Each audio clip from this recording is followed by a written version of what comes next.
അപ്പൊ ഞാൻ ഉടനെ തന്നെ ഞങ്ങൾക്കൊരു ഗ്രൂപ്പ് ഉണ്ടായിരുന്നു. അപ്പൊ ഞാൻ ആ ഗ്രൂപ്പിൽ പോയിട്ട് പറഞ്ഞു ഇങ്ങനെ, അതായത് അപ്പൊ നമ്മളെയൊക്കെ സ്നേഹിച്ചത് വെറുതെ ആണോ എന്നുള്ളത് എനിക്കൊരു ഡൗട്ട് ഉണ്ട്. ഇത്രയും മോളാണ്, എൻ്റെ ഇതാണ്, ഫസ്റ്റ് കിട്ടിയ കുട്ടി അവര് ഭയങ്കര സ്നേഹമായിരുന്നു. അവര് ഓരോ കാര്യത്തിന് ഹെൽപ്പ് ചെയ്യൊക്കെ ചെയ്യുമ്പോൾ നമ്മൾ തന്നെ പല പ്രാവശ്യം സ്റ്റേജിൽ പറഞ്ഞിട്ടുണ്ട്, ഷീന ചേച്ചിയുടെ പോലത്തെ ഹെൽപ്പിംഗ് മെന്റാലിറ്റി ഉണ്ടാവുന്നതാണ് ഒരു നല്ല അമ്മയുടെ ക്വാളിറ്റി എന്ന് ശ്വേതാജി 140 വട്ടം പറഞ്ഞിട്ടുണ്ട്. അതായത് ചെയ്തിട്ടുണ്ട്, നമ്മൾ ചെയ്യുമ്പോൾ കാണുന്നുണ്ട്. ഒരാളെ ഹെൽപ്പ് ചെയ്യുക, അവർക്ക് വയ്യാതെ വരുമ്പോൾ അവരെ സഹായിക്കുക, ഫിനാൻഷ്യൽ പ്രോബ്ലം വരുമ്പോൾ അവരെ സഹായിക്കുക, ഇതൊക്കെ ചെയ്തിട്ടുണ്ട്. അപ്പൊ നമ്മൾ അതിനെ അപ്രീഷിയേറ്റ് ചെയ്തിട്ടുണ്ട്. അപ്പൊ അതേ ഒരാൾക്ക് സമ്മാനം കിട്ടുന്നു എന്ന് പറയുമ്പോൾ അത് ഉൾക്കൊള്ളാൻ പറ്റുന്നില്ല എന്ന് പറയുന്നത്, അപ്പൊ ഞാൻ വിചാരിച്ചു ഇത്രയും നാളും അവർ ചെയ്തത് ഫേക്ക് ആണെന്ന് എനിക്ക്. അപ്പൊ ഞാൻ ആ ഗ്രൂപ്പിൽ പറഞ്ഞു, അപ്പൊ എനിക്കത് ഫേക്ക് ആണെന്ന് എനിക്ക് തോന്നുന്നു എന്ന് പറഞ്ഞിട്ട് ഞാൻ ആ ഗ്രൂപ്പിൽ നിന്ന് ലെഫ്റ്റ് ആയിപ്പോയി. അതിനുശേഷം പിന്നെ ബാക്കി എന്തൊക്കെ അവിടെ സംഭവിച്ചു അത് എനിക്കറിയില്ല. പക്ഷെ ഇപ്പോഴും ഞാൻ പറയുന്നു, അവര് നല്ല പെർഫോമേഴ്സ് ആണ്, നല്ല അമ്മയും മകളുമാണ്, അവർ നല്ല സ്ട്രോങ് ടാലന്റഡ് ആയിട്ടുള്ള കണ്ടസ്റ്റൻസ് ആണ്. പക്ഷേ അവരൊരു സ്റ്റേജിൽ നിന്ന് അങ്ങനെ ഇറങ്ങിപ്പോകുന്നത് ഒരിക്കലും ഒരു കലാകാരനും കലാകാരിക്കും ചേർന്നതല്ല. മറ്റുള്ളവരെ അംഗീകരിക്കാൻ കഴിവുണ്ടാവണതാണ് ഏറ്റവും വലിയ ഒരു ക്വാളിറ്റി. സൂപ്പർ അമ്മയായാലും അച്ഛനായാലും മനുഷ്യനായാലും ഒക്കെ. അപ്പൊ അവർക്ക് ഇല്ല എന്നുള്ളതാണ് ഞാനിപ്പോ വിശ്വസിക്കുന്നത്. മേ ബി എന്റെ തെറ്റിദ്ധാരണയാവാം, പക്ഷെ എനിക്ക് അങ്ങനെ തോന്നി. അതുകൊണ്ടാണ് ഞാൻ അന്ന് കാരണം എനിക്കൊന്നും സപ്പോർട്ട് ചെയ്യാൻ തോന്നില്ല. കാരണം നമ്മളെല്ലാവരും ഒരുപാട് സ്റ്റേജുകളിൽ നിന്ന്, എത്രയോ സ്ഥലത്തു നിന്ന് നമ്മൾ ഓഡിഷൻ നിന്ന് റിജക്ട് ചെയ്ത് വിടുന്നു, എത്രയോ സ്ഥലത്തു നിന്ന് നമുക്ക് ഇപ്പൊ നിങ്ങൾക്ക് ഫസ്റ്റ് എന്ന് പറഞ്ഞിട്ട് ഇറക്കി വിടുന്നു, എത്രയോ അപമാനങ്ങൾ നമ്മൾ സഹിച്ചിരിക്കുന്നു, എത്രയോ റിജക്ഷൻസ് സഹിച്ചിരിക്കുന്നു. അപ്പൊ നമുക്ക് അറിയാം ഇതിന്റെയൊക്കെ ഒരു വാല്യൂ. ഒരാൾക്ക് സമ്മാനം കിട്ടുമ്പോൾ അയാളുടെ സന്തോഷം, കിട്ടാതിരിക്കുമ്പോഴുള്ള വിഷമം. അപ്പൊ അങ്ങനെയാണ് ഞാനൊന്ന് ചോദിക്കട്ടെ സ്വാസിക, അവരിപ്പം നമ്മുടെ ചാനലിൽ വന്ന് ഇങ്ങനെ അവരുടെ കാര്യങ്ങൾ ഇങ്ങനെ പറഞ്ഞല്ലോ, അപ്പൊ അത് നിങ്ങൾ കണ്ടതിന് ശേഷം സ്വാസികയായിട്ടോ അല്ലെങ്കിൽ ചാനലിൽ നിന്നോ ആരെങ്കിലും അവരുടെ ഈ ഒരു വിഷമം മനസ്സിലാക്കിക്കൊണ്ട് അവരെ, അല്ലെങ്കിൽ കാര്യത്തിന്റെ സത്യാവസ്ഥ അവരെ പറഞ്ഞ് മനസ്സിലാക്കിക്കാനോ അങ്ങനത്തെ എന്തെങ്കിലും ഒരു ഇനിഷ്യേറ്റീവ് നിങ്ങളുടെ സൈഡിൽ നിന്ന് ആരെങ്കിലും ചെയ്തതായിട്ട്? ചാനലിന്റെ ഭാഗത്ത് ആരെങ്കിലും വിളിച്ചോന്ന് എനിക്ക് അറിയില്ല. ഞാൻ വിളിച്ചില്ല, കാരണം എനിക്കിതിൽ പ്രത്യേകിച്ച് അങ്ങനെ അഭിപ്രായം പറയാനൊന്നും ഇല്ല. ഞാൻ വിളിച്ചിട്ടില്ല. പക്ഷെ ചാനലിന്റെ ഭാഗത്ത് നിന്ന് വിളിച്ചിട്ടുണ്ടോ സംസാരിച്ചിട്ടുണ്ടോ എന്നുള്ളതിനെ കുറിച്ചിട്ടും അറിയില്ല. പക്ഷെ അവർ ഇതിനു മുൻപ് ഒരു പ്രാവശ്യം ഇതുപോലെ തന്നെ ക്വിറ്റ് ചെയ്ത് പോവാനായിട്ട് ശ്രമിച്ചു. അതാ അവരുടെ മനസ്സ് ഭയങ്കര ലോല ഹൃദയാന്ന് തോന്നുന്നു. അതുകൊണ്ട് അവർക്ക് പെട്ടെന്ന് ഫീൽ ആവുന്നതാണ്. ഇതേപോലെ തന്നെ ശ്വേതാജി മാർക്ക് പറഞ്ഞ സമയത്ത് കുറഞ്ഞു പോയി, എന്തോ കാര്യങ്ങൾ അവർ ശ്രദ്ധിച്ചില്ല. അപ്പൊ ശ്വേതാജി ചോദിച്ചു, ശ്രദ്ധിക്കണ്ടേ, നിങ്ങളൊരു ആർട്ടിസ്റ്റ് ആകുമ്പോൾ ശ്രദ്ധിക്കണ്ടേന്ന് എന്തോ ചോദിച്ചു. അപ്പൊ അപ്പോഴേക്കും ഷീന ചേച്ചി ബോധം കെട്ട് വീണു താഴേക്ക്.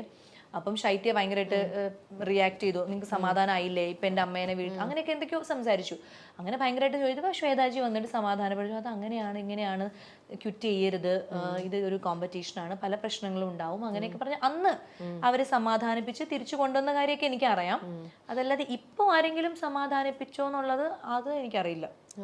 പക്ഷെ എനിക്ക് തോന്നുന്നു ഇപ്രാവശ്യം എല്ലാവരും മെന്റലി ഒരു വിഷമമായിപ്പോയി എല്ലാവർക്കും. കാരണം ഇങ്ങനെ ഒരു റിയാക്ഷൻ ചെയ്തത് എല്ലാവർക്കും ഒരു ഷോക്കിംഗ് ആയി അവരുടെ ഭാഗത്തുനിന്ന്. കാരണം അതൊരിക്കലും അതന്നെ ഈ ചെയ്യരുതാത്തൊരു കാര്യം നമ്മൾ കാണുമ്പോൾ. അപ്പൊ എനിക്ക് തോന്നുന്നില്ല ആരെങ്കിലും വിളിച്ചിട്ടുണ്ടോന്ന് തോന്നില്ല. ഇനിയിപ്പോ അറിയില്ല, ഞാൻ പിന്നെ കൂടുതൽ അതിന്റെ അന്വേഷിക്കാൻ പോയില്ല. ഓക്കെ. അപ്പം അങ്ങനെ ഒരു സ്വാസികയുടെ ബിസി ആയിട്ടുള്ള ഒരു ഷെഡ്യൂൾ, അതായത് ഒരേ സമയത്ത് തന്നെ ഒരു പ്രോഗ്രാം ആങ്കർ ചെയ്യുന്നു, അറ്റ് ദ സെയിം ടൈം തന്നെ സീരിയലിൽ അഭിനയിക്കുന്നു, അപ്പൊ തന്നെ പിന്നെ പോയിട്ട് സിനിമയിൽ അഭിനയിക്കുന്നു, നായികയായിട്ട് നിൽക്കുന്നു. അപ്പൊ ഇങ്ങനെ സാധാരണക്കാർക്ക് ഇങ്ങനെ ഒരു മിനി സ്ക്രീനിലേക്ക് നിന്ന് കഴിഞ്ഞാൽ സിനിമയിലേക്ക് അവർക്ക് അധികം ചാൻസ് കിട്ടില്ല എന്നുള്ള ഒരു ഡൗട്ടും കാര്യങ്ങളും ഒക്കെ ചിലരുടെ മനസ്സിലൊക്കെ ഉണ്ട്. പക്ഷേ സ്വാസിക എന്ന് പറഞ്ഞ ആള് സ്റ്റിൽ പ്രൂവ് ചെയ്തുകൊണ്ടിരിക്കുകയാണ്. തൻ്റെ കഴിവ് തെളിയിക്കുകയും ചെയ്തു. At the same time big സ്ക്രീനിലും അതേപോലെ സ്മോൾ സ്ക്രീനിലും എന്ന ആങ്കറിങ്ങിലും എല്ലാത്തിലും ഒരേപോലെ തന്നെ ഇങ്ങനെ ടച്ച് പഠിക്കട്ടോ, അത് അങ്ങനെ തിളങ്ങി നിൽക്കുന്നതിന്. പക്ഷെ അതിന്റെ ബിഹൈൻഡ് എന്തെങ്കിലും ഒരു സീക്രട്ട് എന്തെങ്കിലും ഉണ്ടോ? എങ്ങനെ ഇതെല്ലാം ഈസി ആയിട്ട് മാനേജ് ചെയ്യാൻ പറ്റണേ? സീക്രട്ട് എന്ന് പറഞ്ഞാൽ അങ്ങനെ പ്രത്യേകിച്ച് നമുക്കായിട്ടൊരു സീക്രട്ട് ഒന്നുമില്ല. പക്ഷെ ഒരുപാട് പേര് ഇങ്ങനെ പറഞ്ഞിട്ടുണ്ട്, നമ്മുടെ സീരിയലിൽ അഭിനയിക്കുന്ന നമ്മുടെ ഫ്രണ്ട്സ്, അവരൊക്കെ നായികമാരായിട്ട് അഭിനയിക്കുമ്പോൾ അവരങ്ങനെ പറഞ്ഞിട്ടുണ്ട്, കിട്ടുന്നില്ല, എല്ലാവരും വിളിക്കുമ്പോൾ ഈ സീരിയൽ ആയതുകൊണ്ട് വിളിക്കുന്നില്ല എന്ന് നേരിട്ട് പറഞ്ഞിട്ടുണ്ട് എന്നൊക്കെ പറയണു. അപ്പൊ എനിക്ക് അത് ഞാനൊരു ഭാഗ്യമായിട്ട് എന്നെ കരുതണം. അത് അങ്ങനെ ഒരു ഭാഗ്യം കറങ്ങി തിരിഞ്ഞ് വന്നതുകൊണ്ടാണ് രണ്ടും ഈക്വലി കൊണ്ടുപോകാൻ പറ്റിയത്. പക്ഷെ എന്നാലും ഞാൻ ഇപ്പോഴും വിശ്വസിക്കുന്നത് ഒരു ചെറിയൊരു എവിടേക്കോ ഒരു ഭാഗ്യക്കേട് ഇങ്ങനെ കിടക്കുന്നതുകൊണ്ടാണ് നമുക്ക് ഭയങ്കരമായിട്ട് അതിലങ്ങ് ഒരു മുന്നേറാൻ പറ്റാത്തതും.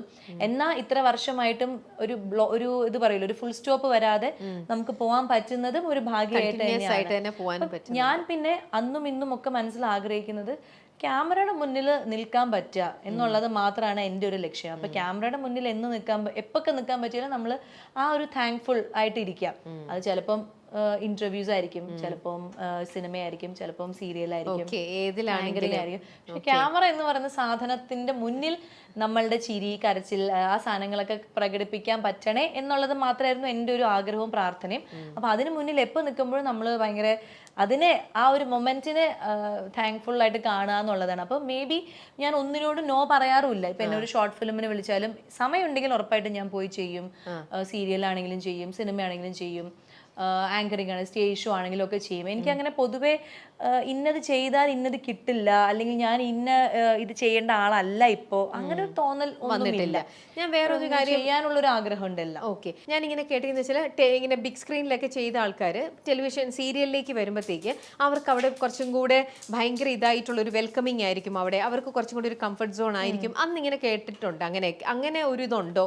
അതേപോലെ തന്നെ സീരിയൽ അഭിനയിച്ചുകൊണ്ട് ഇപ്പം സ്വാസിക ഇപ്പൊ സീരിയൽ അഭിനയിച്ചത് കൊണ്ട് തിരിച്ച് സിനിമ ലൊക്കേഷനിലേക്ക് വന്നു കഴിഞ്ഞപ്പോൾ അവിടെ ഇത് സീരിയൽ നടിയല്ലേ, അല്ലെങ്കിൽ സീരിയലല്ലേ കൂടുതലായിട്ടും ചെയ്യുന്നത്, അല്ലൊരു ഇതല്ലേ എന്നുള്ള രീതിയിൽ അങ്ങനെ എന്തെങ്കിലും ഒരു ഫീലോ അങ്ങനത്തെ എന്തെങ്കിലും എനിക്ക് എന്താ ഉണ്ടായിക്കണമെന്ന് വെച്ച് കഴിഞ്ഞാൽ, ഞാൻ ഒരു ഇപ്പൊ സീരിയലിൽ നിന്ന് വന്നിട്ട് ഒരു സിനിമയിൽ അഭിനയിക്കാൻ ചെല്ലുമ്പോൾ ആ സെറ്റിൽ എനിക്ക് ഉണ്ടായിട്ടില്ല. ഞാൻ സീരിയലിന്റെ ഇടയിൽ തന്നെയാണ് പൊറിഞ്ചുമറിയും, ജോസും, കട്ടപ്പന ഋത്തിക് റോഷൻ, ഇട്ടിമാണി, ഇതൊക്കെ ചെയ്തത് സീരിയലിന്റെ ഇടയിൽ നിന്ന് തന്നെ പോയിട്ട്. അപ്പൊ അവർക്ക് അറിയാം. പക്ഷെ ആ ലൊക്കേഷനിൽ ആരും അങ്ങനെ ബിഹേവ് ചെയ്തിട്ടില്ല. പക്ഷെ ചില ഓഫേഴ്സ് വിളിക്കുമ്പോൾ അവർ പറയും, ഓ നിങ്ങൾ സീരിയലിലായതുകൊണ്ട് നമുക്ക് ഈ ക്യാരക്ടറിന്, അതായത് ഞാൻ അങ്ങോട്ടാണെങ്കിലും അവസരം ചോദിക്കുമ്പോൾ അവർ പറയാറുണ്ട്, സീരിയലിലായതുകൊണ്ട് നമുക്ക് ഈ ഒരു ക്യാരക്ടർ നിങ്ങളെ കൊണ്ട് ചെയ്യാൻ പറ്റില്ല, അല്ലെങ്കിൽ അത് സീരിയലിലാവുമ്പോൾ നമ്മൾ അങ്ങനത്തെ ഒരു സംഭവം ഫോണിലൂടെയൊക്കെ ഞാൻ എക്സ്പീരിയൻസ് ചെയ്തിട്ടുണ്ട്.